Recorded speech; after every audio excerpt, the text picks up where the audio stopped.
Hello friends, मेरा नाम है रोज़ी और रोज़ी की रसोई चैनल में फिर से आप सबका स्वागत है।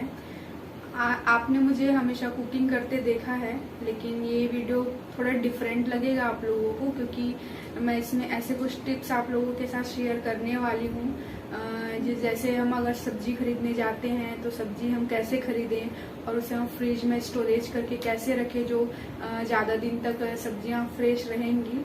तो मुझे उम्मीद है कि ये टिप्स आप लोग को ज़रूर पसंद आएगी। तो चलिए हम शुरू करते हैं।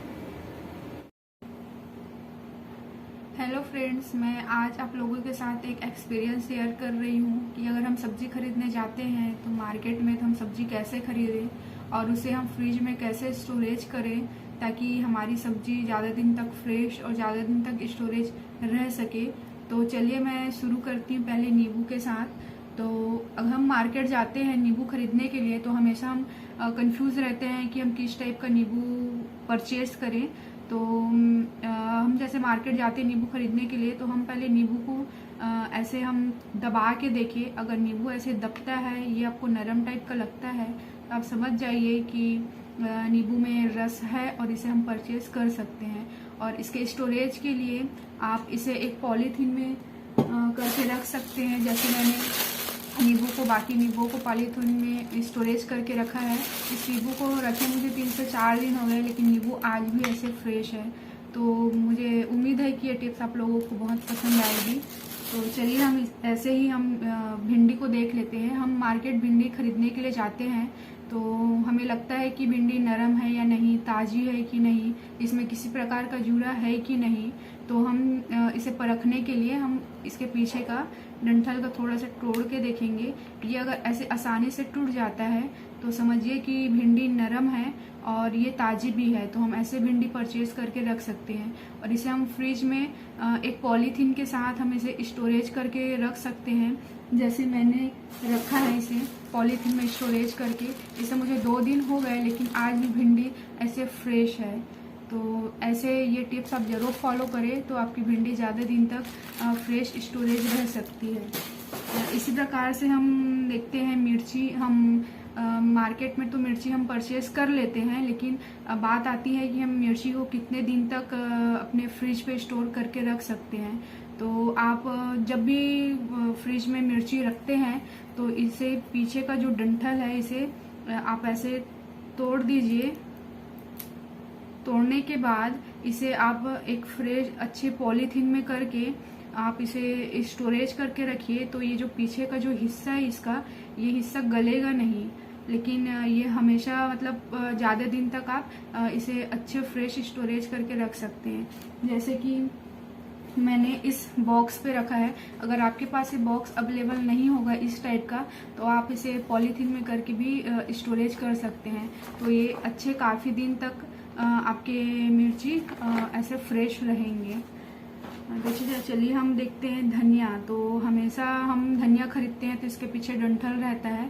तो आप इसे अगर खरीदने जाते हैं तो आप धनिया तो खरीद लेते हैं, क्योंकि इससे पहचान आ जाता है कि कौन सा धनिया कैसा है।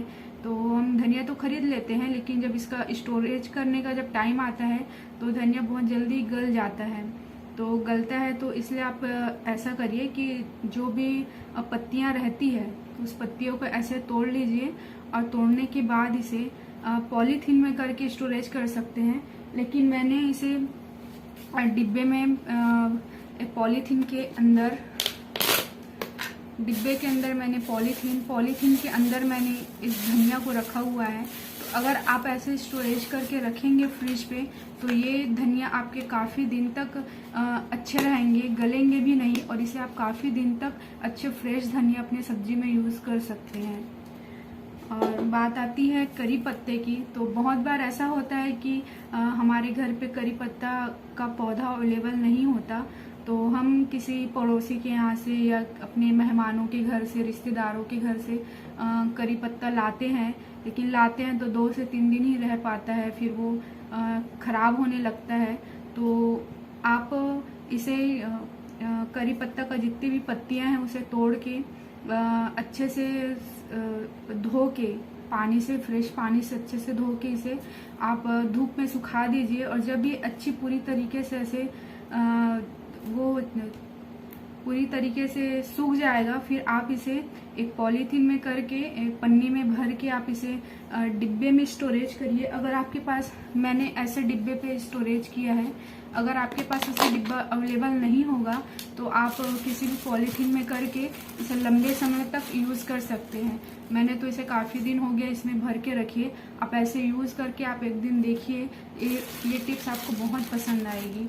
और मैंने इसे स्टोरेज करके मुझे तो महीने भर हो गया, लेकिन अभी तक मेरे करी पत्ते ऐसे फ्रेश हैं। और आप किसी भी दाल के साथ या किसी तड़के लगाने के साथ या किसी सब्जी के साथ इसे यूज़ कर सकते हैं। तो मैं उम्मीद करती हूँ कि सारी टिप्स आप लोगों को पसंद आई होगी। और अगर आप चाहते हैं कि मैं और भी ऐसे टिप्स आप लोगों के साथ शेयर करूं तो मुझे कमेंट बॉक्स में ज़रूर बताइएगा।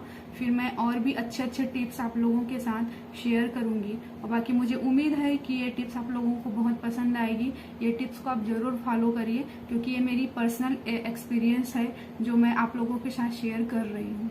Thank you.